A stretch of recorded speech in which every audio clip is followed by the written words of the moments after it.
얘는 진짜 왜 이러는지 모르겠습니다. 경기가 끝난 후에 코치 말을 무시하고 자기가 하고 싶은 대로 하다 패했다는 얘기를 했는데, 중요한 경기에서 항상 비슷하게 미끄러지는 게 이젠 더 이상 기대를 걸 요소가 없는 것 같습니다. 뭔가 알면서도 또 속아 넘어간 느낌이죠. 경기가 일찍 끝나기도 했고 아스피날의 신체 능력과 장점 또 단점에 대해선 이미 여러 분석에서 언급을 했기 때문에 경기 자체는 최대한 간단히 보고 외적인 부분들을 볼 텐데, 아스피날의 격투 지능은 좋은 편이라고 생각합니다. 당장 생각나는 대로 파이트 IQ가 좋은 대표적인 선수들을 꼽아보자면 디미트리어스 존슨, GSP, 맥그리거, 하빕, 베우둠, 그리고 존 존스를 꼽을 수 있을 것 같습니다. 또 굳이 따지자면 파이트 IQ를 나눌 때 경기의 전체적인 흐름을 읽는 능력과 경기 내에서 세부적인 디테일로 셋업을 깔아 오프닝을 만드는 능력 둘로 나눌 수 있겠죠. 단순하게 보면 상대를 열심히 분석하고 짜임새 있는 전략으로 숙제를 잘 해온 선수와 경기 중에 상대의 타이밍을 본능적으로 느끼며 자신의 장기를 10분 발휘하는 선수라고 나눌 수 있을 것 같습니다. 물론 DJ와 같이 둘 모두에 해당하는 괴물이 존재하기도 하고, 데뷔 초의 은간우처럼 괴물 같은 신체 능력으로 그런 거 필요 없는 선수들도 있습니다. 지난 분석에서 아스피날은 헤비급 같이 하는 신체 능력으로 스피디한 경기를 한다고 말씀을 드렸습니다. 그리고 굳이 그 이유를 찾아보자면 유년기부터 아버지 밑에서 훈련을 하며 성장 과정과 기술 습득이 함께 이루어졌기 때문이라고 생각합니다. 그리고 아스피날을 좀 전에 카테고리에 대입해보자면 뛰어난 신체 스펙을 바탕으로 경기 내에서 상대의 타이밍을 잘 읽는 선수라고 할 수 있을 것 같습니다. 아스피날의 파이트 IQ를 보기에 앞서 먼저 좋지 않은 격투 지능을 탑재한 선수들을 봐야 할 것 같은데, 마이클 챈들러, 티토 오티스, 그렉 하디, 코디 가브란트가 대표적인 선수들이라고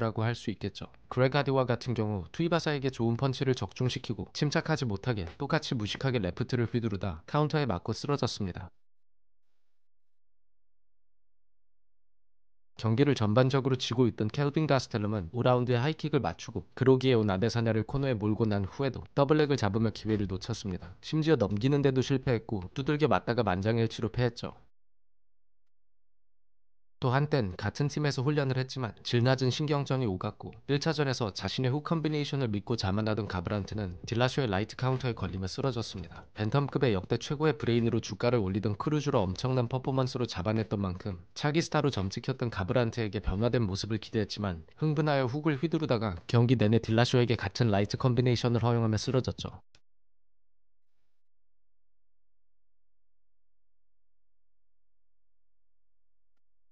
그리고 이런 모습은 페드로 무뇨스전에서도 또 카이카라 프랑스전에서도 반복되며 떨어진 내구력과 부서진 멘탈 게임으로 현재는 랭킹 안에 들지도 못하는 선수이자 넉아웃 맛집으로 내리막을 걷고 있습니다.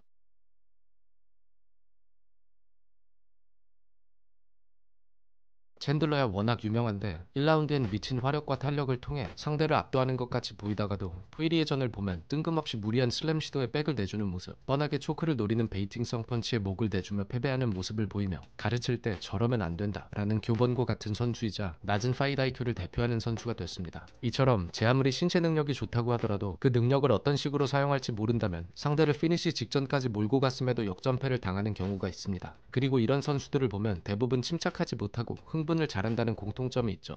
얘기가 많이 돌았는데 다시 아스피날의 격투 지능으로 돌아가 보았을 때 한 선수의 파이트 IQ가 좋은지 아니면 좋지 않은지를 가장 쉽게 볼 수 있는 방법은 옥타곤을 어떻게 사용해 주느냐라고 생각합니다. 이게 단순 옥타곤을 넓게 사용하느냐 아니냐가 아니라 어떻게 밀고 당겨주며 공간을 효율적으로 사용하는지라고 볼 수 있을 텐데, 아스피날의 경기를 보면 기본적으로 활동량이 많아 서클링이 좋고 돌아 나가며 케이지의 센터를 차지한 후에 다시 압박을 해주려는 모습을 자주 볼 수 있습니다. 이런 식의 옥타곤 운영은 볼카노프스키 또는 스티븐 텀슨이 정말 잘하죠. 볼카노프스키는 성실한 앞손 싸움, 인앤아웃이 좋아 붙으면 클린치로 다시 밀거나 뒤로 빠지면서도 레그킥을 내고 다시 크게 돌아주는 경기의 흐름을 자신의 것으로 가져오는 능력이 아주 좋은 파이터입니다. 그리고 수시로 옥타곤과 자신의 거리를 재는 모습을 보이는데, 아스피날의 이런 모습을 보면 확실히 침착한 파이터라는 것을 알 수 있습니다. 하지만 그렇다고 소극적인 것도 아니죠. 아스피날의 가장 큰 셋업은 인스텝 페인트입니다. 상대적으로 발이 느릴 수밖에 없는 헤비급 파이터들에게 아스피날의 속도감 있는 경기 운영은 확실히 무서운 무기로 다가올 수밖에 없는데, 자신의 뛰어난 신체 능력을 잘 활용해 맞는 옷을 입었다고 할 수 있을 것 같습니다. 그리고 아스피날의 이런 인스텝 페인트의 목적은 단 하나로 바로 상대의 펀치를 끌어내기 위함이죠. 티브라전을 보면 경기 시작과 함께 앞손을 통해 각을 먹어보려 하지만 티브라가 백스텝을 강요하고 직후에 인스텝 페인트로 티브라의 반응을 봅니다. 그리고 티브라가 페인트에 뒷손으로 크게 휘두르며 들어온다는 것을 확인하죠. 아스피날이 들어갈 때의 티브라의 반응과 티브라 본인이 들어갈 때의 차이를 보면 더 이해하기 쉬울 것 같은데, 아스피날의 페인트엔 티브라가 뒷손부터 휘두르며 밀고 들어오는 반면 빠지는 아스피날을 잡기 위해선 뒷손부터 휘두른다면 거리가 맞지 않기 때문에 앞손부터 던지며 추격하는 모습을 볼 수 있습니다.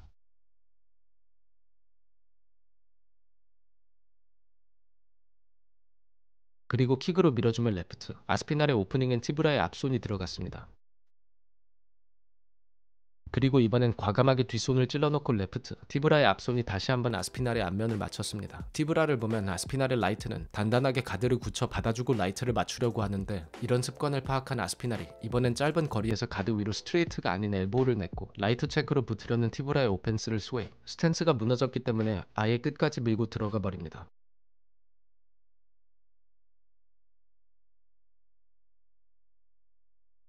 반대로 파블로비치전을 보면 파블로비치는 확실한 거리가 나오지 않는다면 깊게 따라오지 않습니다. 그렇기 때문에 킥으로 먼저 공격을 하고 들어가 봤지만 파블로비치가 투를 내고 다시 붙어주는 앞손에 걸렸죠.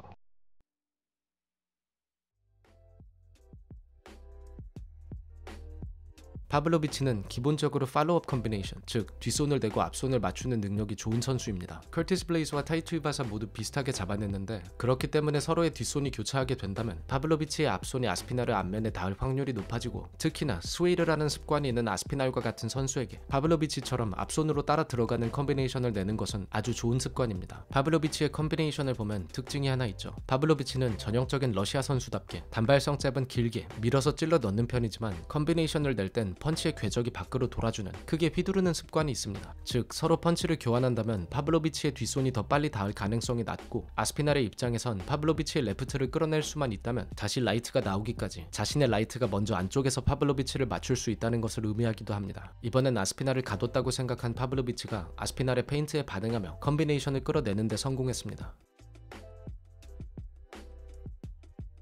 그리고 자신의 앞발과 앞손을 레프트로 반응한다는 확인 작업을 마친 아스피날이 뒷손을 깊게 집어넣고 라이트가 파블로비치의 머리 위에 걸리며 쓰러졌습니다. 아스피날의 머리 위치를 보면 레프트에서 안전한 위치에 있는 것을 확인할 수 있는데, 격투 센스는 꽤나 좋은 편에 속한다고 생각합니다. 프리뷰에선 커티스 블레이스는 상대의 러쉬를 받아주는 뒷손이 아주 깔끔하게 떨어지기 때문에 웬만하면 공격적인 러쉬를 자제하는 것이 좋을 것 같다는 얘기를 했었습니다. 즉 이번 경기는 서로가 상대의 오펜스를 먼저 끌어내야 하는 만큼 인내심 싸움이 중요하고, 1차전에서 무리한 러쉬로 안면을 허용했던 아스피날이 페이스를 낮춰 경기를 풀어갈 가능성이 많고, 또 킥의 활용이 더 좋기 때문에 거리 게임에선 더 이득을 취할 요소가 있는 경기라는 분석을 했었습니다. 경기가 시작하자마자 블레이즈가 깊게, 아주 깊게 원투를 냅니다. 굳이 이 정도 레벨이 아니더라도 셋업 없이 링이나 옥타곤 중앙에서 이렇게 깊게 찔러 넣는 원투는 웬만하면 맞지 않습니다. 그리고 블레이즈가 아스피날의 페인트에 반응, 이번엔 같이 걸어봤습니다. 블레이즈의 레프트가 먼저 아스피날의 앞면에 닿았지만 아스피날의 중심이 뒤에 빠져 있었기 때문에 라이트는 서로 빗나갔죠. 빠져주며 앞손으로 아스피날의 앞면을 다시 건드려주는 것을 보면 확실히 블레이즈가 타격도 좋은 선수인 것은 맞습니다. 아스피날이 아예 붙어 언더훅을 팠지만 팔 한쪽과 손목이 이미 먹혔기 때문에 머리 위치가 좋았다고 하더라도 테이크다운을 시키지 못하겠다 생각한 아스피날이 오히려 밀어주는 모습이 보입니다. 아스피날의 페인트에 블레이즈가 다시 앞손으로 반응. 블레이즈의 스탠스와 뒷발의 위치를 보면 들어오면 뒷손을 크게 걸어버리겠다는 것을 볼 수 있죠. 하지만 이미 똑같이 반복되는 장면으로 뒷손을 경기한 아스피날이 무빙으로 흘려주었고, 아스피날의 라이트 각을 보면 한 발짝 더 깊게 들어오면 받아줄 거리를 잰 것을 확인할 수 있습니다. 여기서 블레이즈의 가장 큰 문제점이 나왔죠. 기본적으로 기다려줘야 할 블레이즈가 앞손을 몇 번 맞추더니 자신감에 찼는지 근본 없는 라이트 오버핸드를 크게, 아주 크게 휘둘러주는 장면이 나왔습니다. 만약 아스피날이 오른쪽으로 애매하게 빠지거나 들어온다면 레프트를 같이 걸어버릴 심산이었던 것 같은데, 사이드를 잡는 스타일이 아니라 뒤로 빠지는 스웨이가 우선인 아스피날을 맞추기 쉽지 않았을 것 같고, 옥타곤 중앙에서 빠지는 상대에게는 크게 의미가 없는 오펜스입니다. 그리고 블레이즈가 무조건 투로 따라붙을 것을 예상한 아스피날이 아예 블레이즈의 품 안쪽으로 파고 들었고, 아스피날의 앞손에 걸리며 경기가 허무하게 끝이 났습니다. 경기가 끝난 시점에서 결과론적인 분석이긴 하지만, 이렇게 앞손으로 길게 찌른 이상 안쪽으로 파고들면 상대의 뒷손보다 자신의 뒷손 타이밍이 빠를 수밖에 없는 아주 기본적인 복싱 메커니즘을 간과하며 집중이 흐트러진 모습이라고 생각합니다.